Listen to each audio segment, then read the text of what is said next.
биздин тилектештер, биздин достор, биздин коллегалар мына бүгүн өзгөчө күн болуп турат. Өзүңүздөр байкап турасыздар.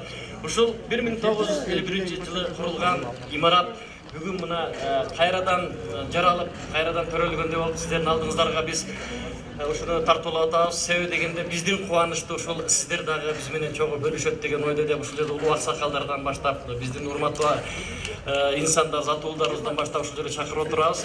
Эгер сиздер уруксат берсеңиздер, алгачкы сөздү Кыргыз Республикасы Маданият, маалымат жана туризм министри Максутов Алтынбек Аскаровичке уруксат этип коюңуздар. Саламатсыздар, урматтуу депутаттар, урматтуу бүгүнкү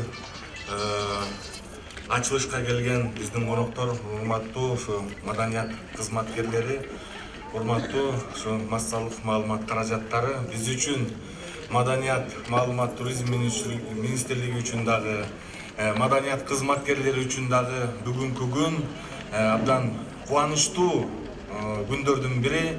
Анткени канча жылдардан бери ошол маданият тарабындагы көйгөйлөрүбүз көбөйүп, ошонун чечүүчү жактарын издеп, кандай кылып иш алып барсак болот деп турганда бизге ушундай бир чоң жаңылык берип, коомчулуктан өзүнүн демилгелери менен ушундай биз үчүн, маданият кызматкерлери үчүн чоң майрам куруп берип атышат. Бизде эң башкы чече турган маселелер бул маданият тарабындагы ошол эң башкы ошол эл келе турган, эл көрүп ошол жерден бир чоң майрам куруп, бир чоң чыгармаларды көрө турган имараттарыбыздын абалы болчу. Баягы эшигин көрүп төрүнөт деп бүгүнкү жазалгандай ошол пионерлер үйүнүн ошол Тюз театрынын ошол маңдайкы жүзү жазалып атканы ушул маданият тарабыбыздын өнүгүшүнө бир чоң өөлгө түзөт деген ойдобуз. Биз абдан кубанып атабыз. KG Group ошол компаниясы жөнүндө айта турган болсок, бул эң биринчилерден эмес, буга чейин дагы көптөгөн жардамдарды берип, спектакльдерге болобу, же бир керектүү бизге маданият тарабына керектүү иш-чаралардын баардыгына катышып келген. Мына жакында эле Токтогул Сатылганов атындагы филармонияда ошо биздин Сыймык Бешекеев мырзанын концертинде биз үчүн, маданият тарабы үчүн дагы бир чоң жаңылык кылды. Бул биздин аксакалыбыз, биздин сыймыктанган театр жана кино актеру, эл артисти Чоро Думанаевка бир бөлмөлүү ошол жаңы салынган үйдөн бергени бул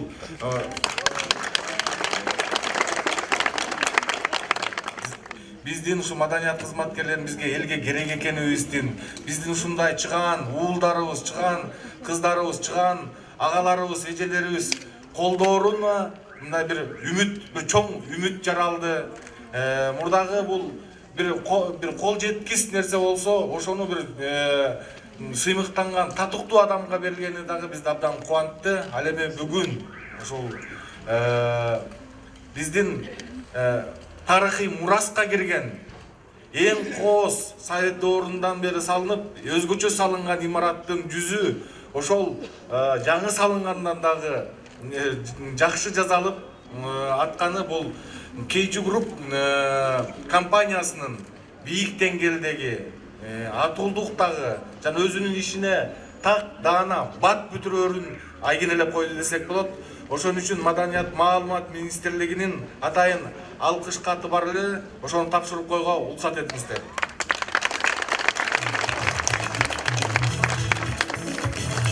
Кыргыз Республикасынын Маданият, маалымат жана туризм министрлигинин ыраазычылык каты. Кыргыз театр искусствосунун өнүгүүсүнө кошкон чоң салым үчүн KG Group курулуш компаниясынын президенти Ташов Имамидин мырзага терең ыраазычылык билдирүү менен бирге ишиңизге ийгилик каалап, кыргыз элинин жаркын жана бактылуу келечеги үчүн кызмат кылган ардактуу патриот инсандардан болушуңузга тилектешпиз. Кыргыз Республикасынын Маданият, маалымат, туризм министрлиги, министр Максутов.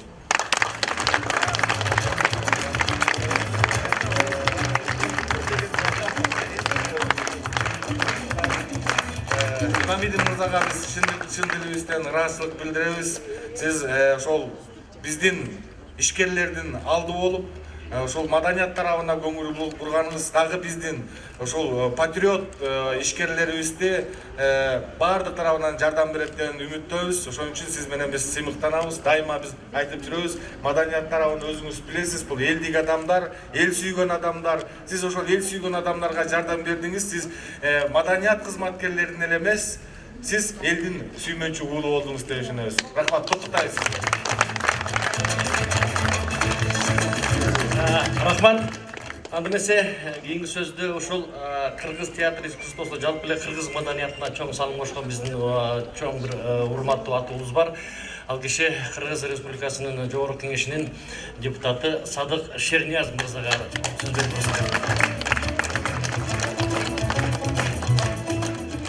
Саламатсыздар, саламатсыздарбы, урматтуу Бектон ага, урматтуу театр ишмерлери, урматтуу кино ишмерлери. Бүгүн бир жакшы бизге үлгү боло турган, деги эле маданият ишине үлгү боло турган чоң самалыкта биз катышып турганыбызга мен да кубанып турам.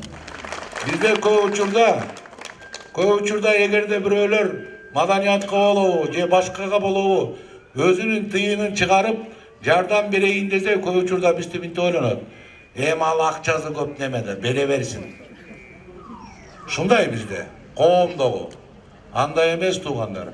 Тыйын дагы маңдай тер менен жаралат, канча нерв менен жаралат. Ошол өзүнүн үй бүлөсүнөн, өзүнүн туугандарынан, өзүнүн башка кызыкчылыгынан алып туруп маданиятка жумшап аткан ишкерлерди биз даңктабасак, биз барктабасак аларды, анда маданияттын өсүшү кыйын болуп калат. Мына ушул жерде турган маданият ишмерлерден да суранып кетерлер. Керек эле биз мактайлы аларды, биз даңктайлы аларды. Биз өкмөт 3% бюджеттен 3% акчанын ордуна 1,5% бере турган болсо, 1% бере турган болсо, биз кошомат кылып жатып калабыз өкмөткө.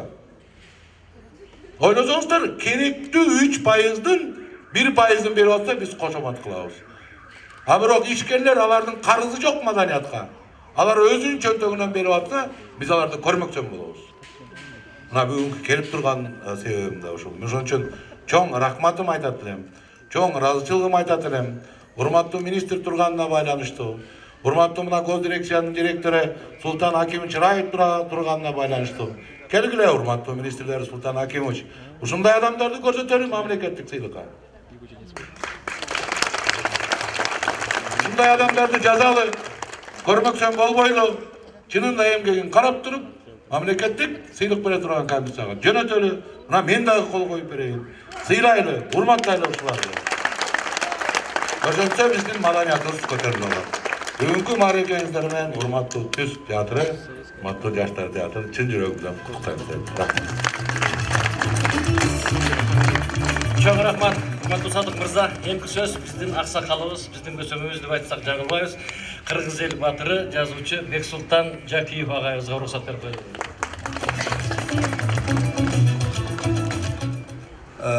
Биз пионер кезде дом пионер деген бар деп айылдан укчу элек. Айылдан угуп ушу бир көрсөк деп анан 50 канчанчы жылы мен келип калдым мектепте окуп жүргөндө. Келсем шумдук экен, мындай имарат жок. Бул менимче архитектура эстелиги болуш керек. Ушундай болуш керек.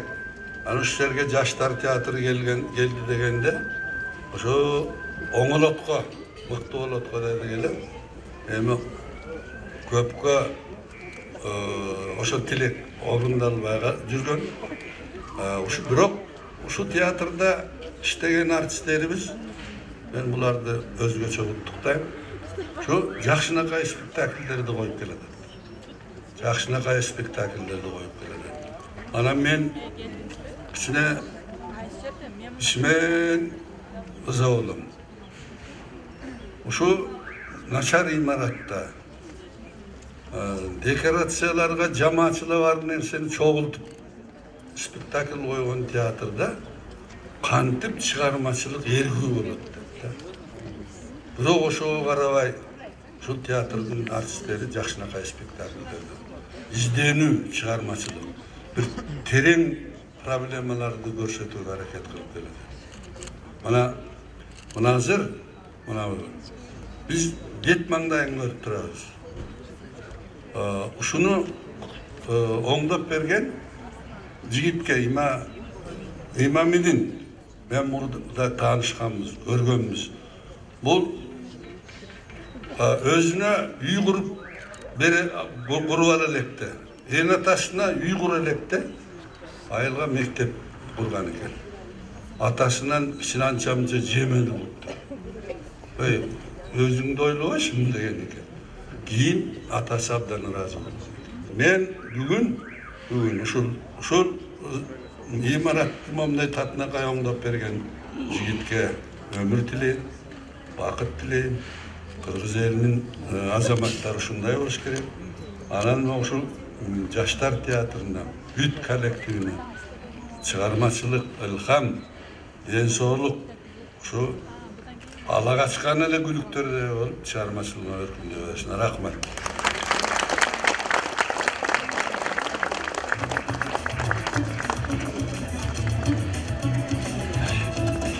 Эмки сөз ушул Кыргыз эл жазуучусу, мамлекеттик дирекциянын директору Султан Акимович Раев өргө уруксат этип коюңуздар.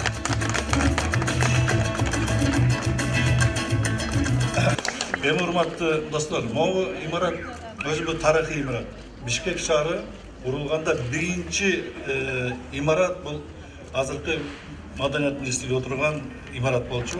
2 этаж, 2 кабаттуу. 26-жылы салынган. Өкмөт үйү. Андан кийин мына азыркы Первомайский АКБ банк бар. 27-жылы салынган. Могу имарат 28-жылы салынган. Сондықтан бұл тарихи имарат. Бұл жерде көптү көргөн, тарихты көргөн, өзүнүн тагдыры бар. Шундай бір имарат, бұл жерде көптөгөн таланттар өскөн, Кыргыздын мыкты балдары тарбияланган. Сондықтан бұл өтө күчтүү жер. Сондықтан бүгүнкү мына театрга чоң ийгилик каалайбыз. Бир чети ушу Түз театры быйылкы жылы өтө кут түшкөндөй болот. Сиздин айткандайча. Мына Алтынбек Аскарович билесиз.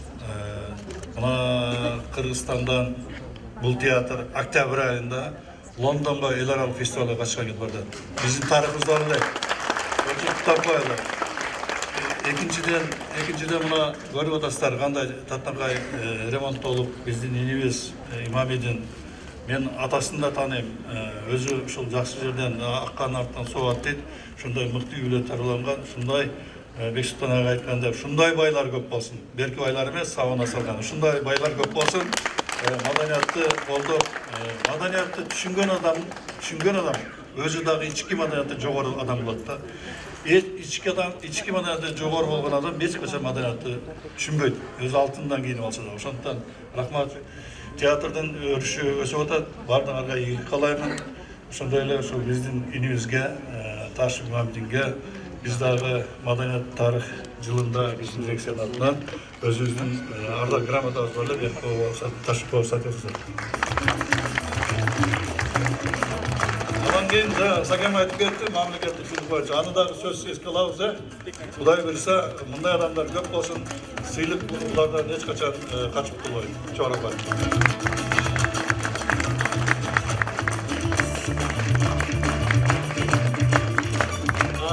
Рахмат, Султан Акимович.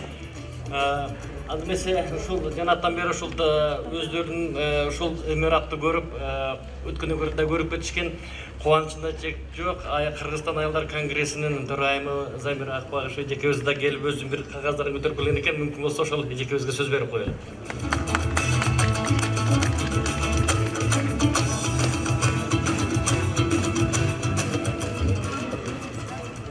Урматтуу айымдар жана мырзалар, урматтуу министр Максутов мырза, урматтуу жогорку кеңештин депутаты Садык Шерни мырза, эң биринчи ушу Кыргызстан аялдар конгрессинин атынан баарыңыздарды чын жүрөктөн бүгүнкү Кыргыз элинин рухун өтө бийик көтөргөн, жанды эрите турган чоң байрамыңыздар менен куттуктап коюуга уруксат бериңиздер. жана Кыргыз Республикасынын баатыры айтып кетпеди, биякта Дом пионеров болчу депчи.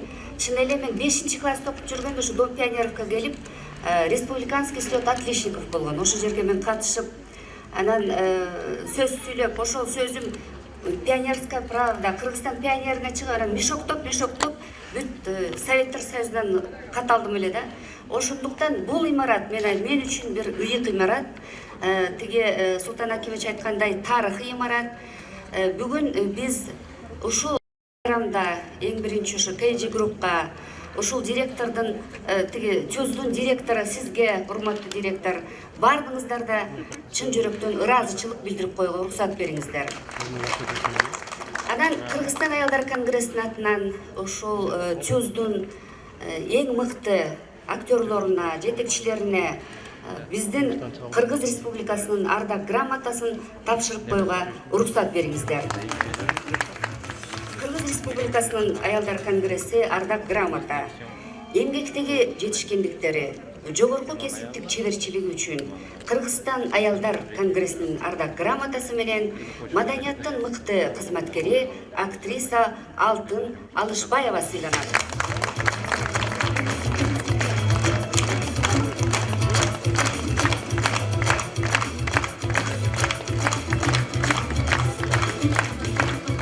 Айымдар жана мырзалар, мына биздин министрибиз катышып атат, урматтуу депутат Садык Шернияз мырза катышып атат, Султан Акимович, сиздер кандай дейсиздер, эгерде биздин грамоталарды ушул Кыргызстандын каймактары, Кыргызстандын баатырлары бүгүн тапшырып койсо, кандай дейсиздер? Колдойсуздарбы? Рахмат.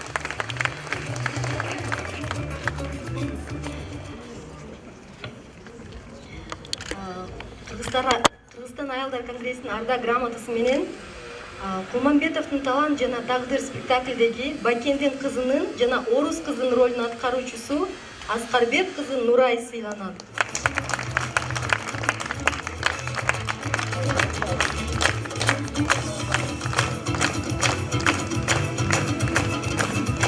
Театрдын группа башчысы, маданияттын мыкты кызматкери, маданият тармагына 40 жылдан ашуун эмгектенген Глара Малабекова сыйланат.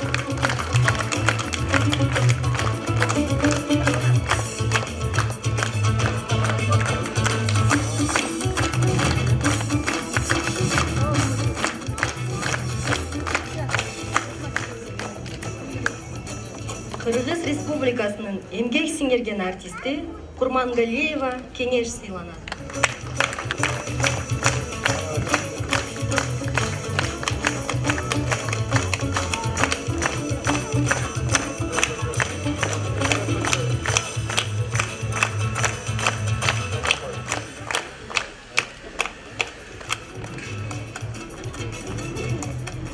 Ушу эже сиз кетпей турсаңыз жакшы болот эле, сизге дагы бир грамота.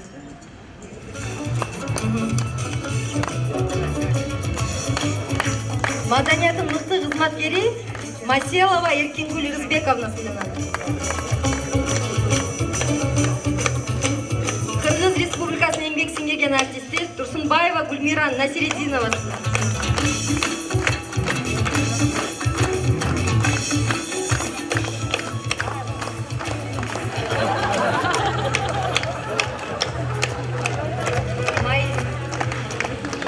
Темирова Айнура сыйланат. Темирова Айнура. Кыргыз Республикасынын Айнура.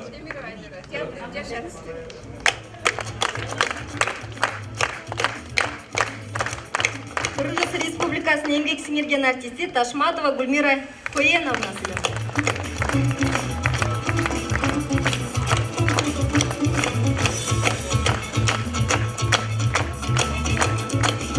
Эсеналиева Айнура Бишекеевна сыйланат.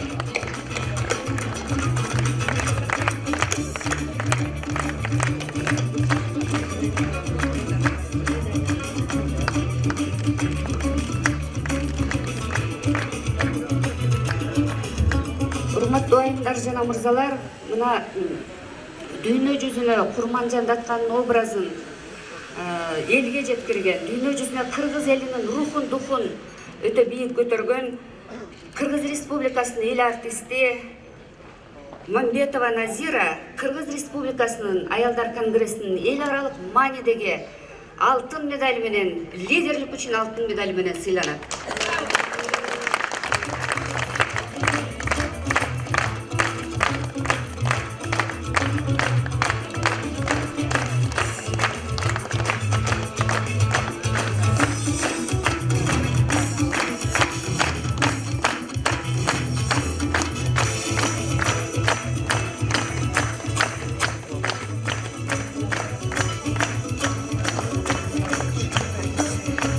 Бүгүнкү спектакль 2005 жылы презентациясында болгон тагдыр жана талант деген. Ошол анда Темирлан мырза, сиз болчусуз директор, ошол жерде сценага чыгып, спектакльди бүт көрүп, аябай шулоктоп ыйлап, араң сценага чыгып, араң сүйлөгөм да. Мына ушундай кыргыз элинин тагдырын, кыргыз элинин каймактарынын, кыргыз элинин эң мыкты инсандарынын образын элге жеткиргендик үчүн бүгүн Кыргызстан Аялдар Конгрессинин ардак грамотасы менен драматург Жаныш Кулмамбетов сыйланат.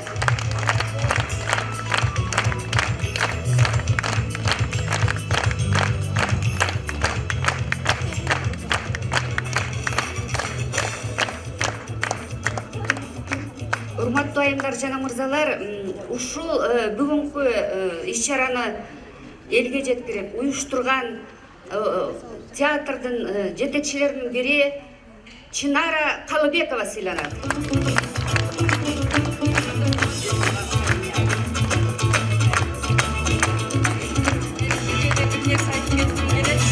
Рахмат. Сөйт дегенде биздин театр 27 жашка чыгат быйыл буйруса. Ушу ачылып 27 жашка чыгып сүлкүлдөгөн жигит болгуча сиздерди сыйлап алган эмес. Биздин театр бүгүн сиздерди өп ушунчалык кубанат. Рахмат. Чынарайым көптөгөн романдарды жазып, акын, драматург. Ушу Кудай бул кишиде бүт таланттарын барып берген экен да. Мына бизге бербептир, бүт баарын сизге эле берип койгон экен да, Оролов Кудай. Анан урматтуу айымдар жана мырзалар, мына көп жакшы сөздөр KG Group жөнүндө айтылды. Чын эле мына Кыргыз Республикасынын депутаты Садык Шернияз айткандай, көп мамлекеттин колу жетпеген, мамлекеттин күчү жетпеген нерселерди ушу бизнес структуралар, коомдук уюмдар аткарып атат. Ошондуктан албетте бүгүн биздин алкышыбыз ушу KG Groupка дагы болот. Анан баягы сиздер билесиздер, кыргыз элинин эң баалуу нерсеси бул биздин ак калпак, биздин рухубузду, духубузду, биздин элдин бийиктигин, мейирмандыгын көрсөткөн ушул ак калпак. Ошон үчүн ушул бүгүн ак калпакты Кыргыз Республикасынын депутаты, керек болсо ушу Кыргыз Республикасынын баатырлыкка намына ээ боло турган, ошого даяр киши бул Садык Шернияз мырза ушул калпакты биздин KG Group'тун жетекчисине кийгизип койсо кандай дейсиздер? Сиздер колдоп бересиздер да.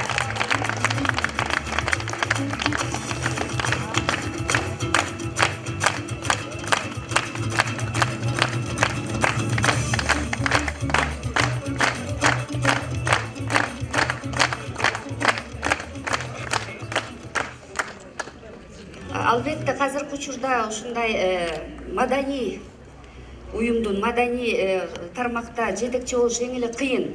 Бирок ошого карабастан ушул чузду ушундай абалга жеткирген, чузду эмгичекти кармап турган, аракет кылган, Кыргыз Республикасынын маданиятына эмгеги сиңирген албетте ушу чуздун директору Чалабаев мырзада. Ушу Чалабаев мырзага анда эмесе министр культуры кийгизип койсо туурабы? Сиздер колдоп бериңиздер.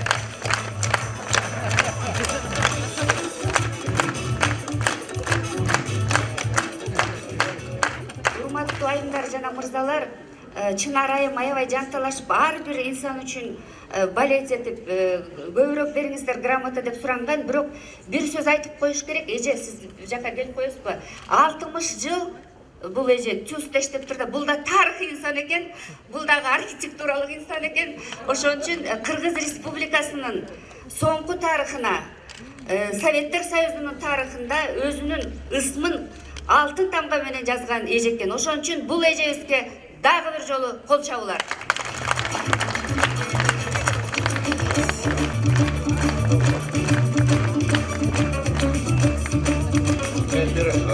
кошумча сөз сүйлөп коеюн. Эми бул жерде жогорку кеңеш баягы абдан демократиялык болобуз деп биз жаңы келгенде.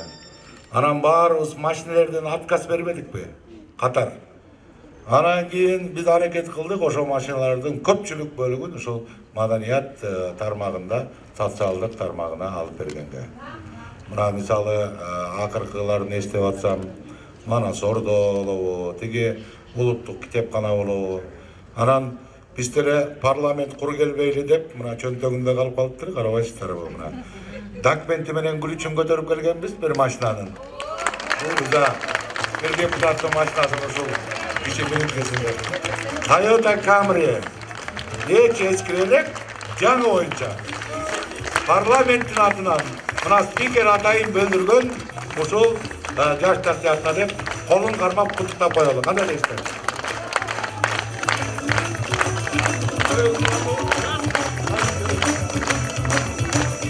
Söğüm razı. Kulaklık bunda koyunca ketip atmaydı. Урматтуу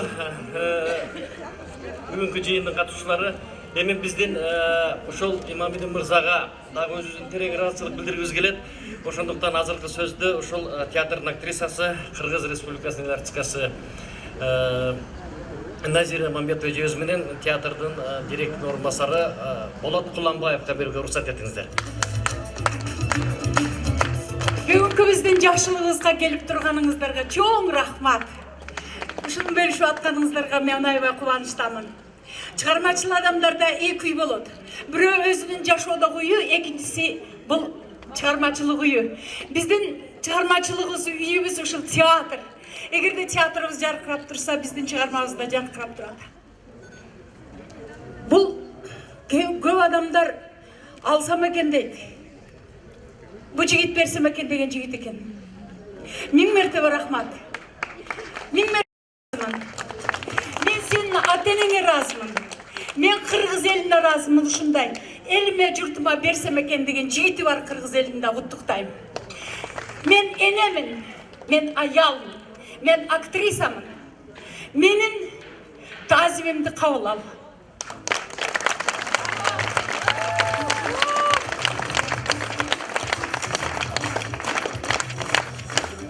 Имамидин мырза, сизге чоң рахмат. Бизден эми ушул театрдын атынан, жамааттын атынан ушул делек алып коебуз.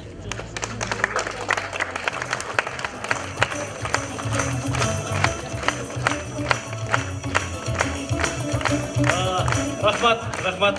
Эми ушул бүгүнкү жакшылыктын себепкери ошол бизди Имамидинге туш кылган бул жерде сыймык энимди мен ушул жерде чакыргым келип атат, сыймык Келебай. Ошол менен кошо ошол KG Group компаниясынын президенти Имамидин Таш мырзага сөз берип атат.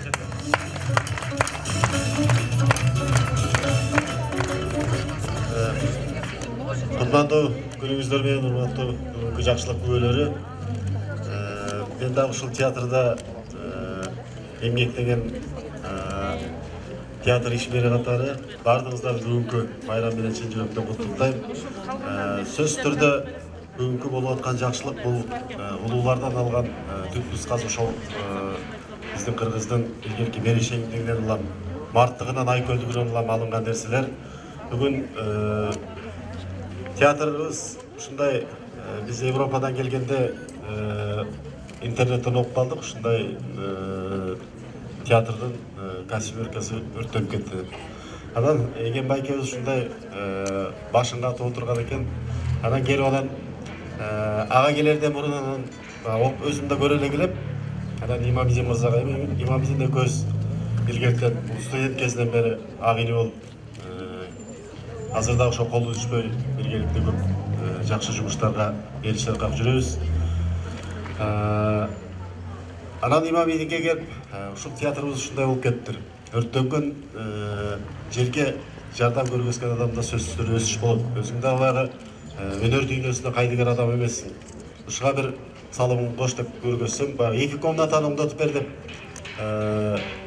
алып келсем, атанын уулу мыкты атанын уулу экен да бир жолу айгинелеп, алдыңкы кабаттын терезелеринин толугу менен жана ошол сыртын ушундай кылып жасап берген үчүн Сөзімді эки кылбаган үчүн эниме дагы жолу терең ыраазычылык билдирем. Бүгүнкү байрамыбыз кут болсун.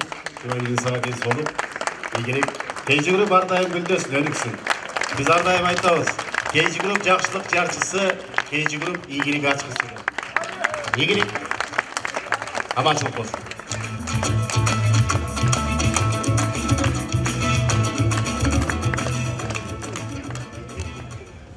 Чындыгында мончолук ардак грамотасынан кийин, чындыгында ушунчалык жакшы сөз, мактоо сөздөрдөн кийин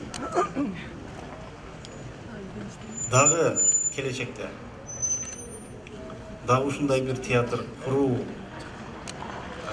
желаниясы дагы ачылып кетти. Чындыгында. Себеби өзүңүздөр жана айтып кеткендей, мына кыргыздын аталары, улуулары айтып кетип отыр. Акча, бийлик колдун кири. Акчанын ордуна грамота топто деди өткөрүндө бирөө. Акчанын ордуна алкыш топто деди. Акчанын ордуна чын ыктыластан бир мактоого татыктуу бир нерсе топто деди. Мен бул нерсени четке кага албаймын. Максатыбыз жөн гана элиме, жериме, желегиме пайдалуу, жарамдуу болуудан башка эч бир ниетсиз жашоого максат койгонбуз. Ошону менен бирге муну өзүңүздөр көрүп турган өйдөдөгү ошол бир 70-80 чарчы метрдей ичинде 2 бөлмөсү. Анан ошол иштерди жасоо бир гана менин бир кыргыздык атуулдук, кыргыздык и бизнесмендик бир парзым катары кабыл алдым. Андан башка да менин бир максатым болгон жок. Мен ойлойм, мындай иш чарадан кийин, мындай жакшылыктарды көргөндөр, уккандар, билгендер кыргыздын жетерлик миллиондорду айландырган бизнесмендер көп. Мен ойлойм, бир аз да болсо ойлонуар, бир аз да болсо ойгонуар сезимдери деген максат менен мындай иш-чаранын ачылыш аземini кылып отурабыз.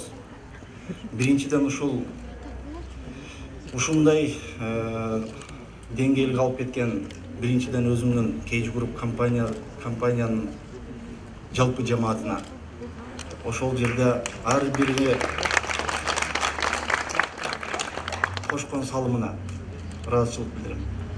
Экинчиден мына өзүбүздүн саясатчылар болсун, мамлекеттик кызматкерлер болсун, ушул нерселерди көрмөксөн болбой, кыргыздын жоомарттык бир сапатын көрсөтүп, келип берип, ушундай нерселерге себеп болгон аталарга болсун, агаларга болсун, рахмат.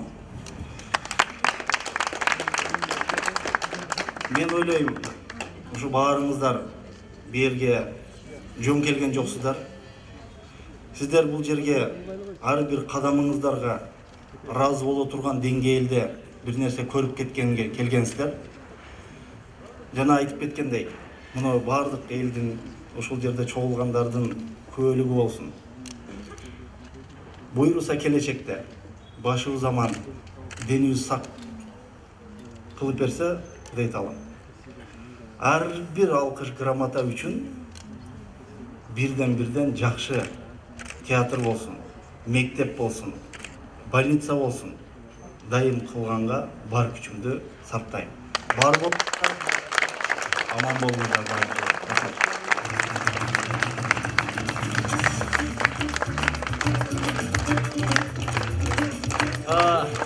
Урматтуу Садык мырза, Алтынбек Аскарович, Бексултанова, могул жерде жолочу агам турат, Актан, Арымкубат, Эрнест Абжапаровтар, биздин тилектештер, Асылбек Өзүбектер турат, театрдын жетекчилери Темирлан, Сакендер турат, жалпы биздин чыгармачылык инсандар турат, биздин маалымат каражаттары турат.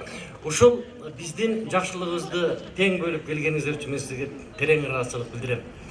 Урматтуу биздин тилектештер, мен чакыруу кагазын жиберсем, жыйналыштан кийин фуршет болобу дейт. Мен айттым, болот дедим. Жаныш Кулманбетовдун «Талант жана тагдыр» деген спектаклинин фуршети ошол дедим. Себеби биз ушуга көнүшүбүз керек, ушундай жыйындардан бир маданий иш-чаралар болуш керек. Себеби дегенде биз маданият кызматкерлерибиз. Анда эмесе азыр ушул Бакен эженин жаркын эмесине арналган. Себеби дегенде биз ушул Бакен эженин атын алып жүрөбүз. Азыр ошол «Талант жана тагдыр» спектакльдерине бүт барыңыздарды чакырамын. Рахмат келгениңиздерге.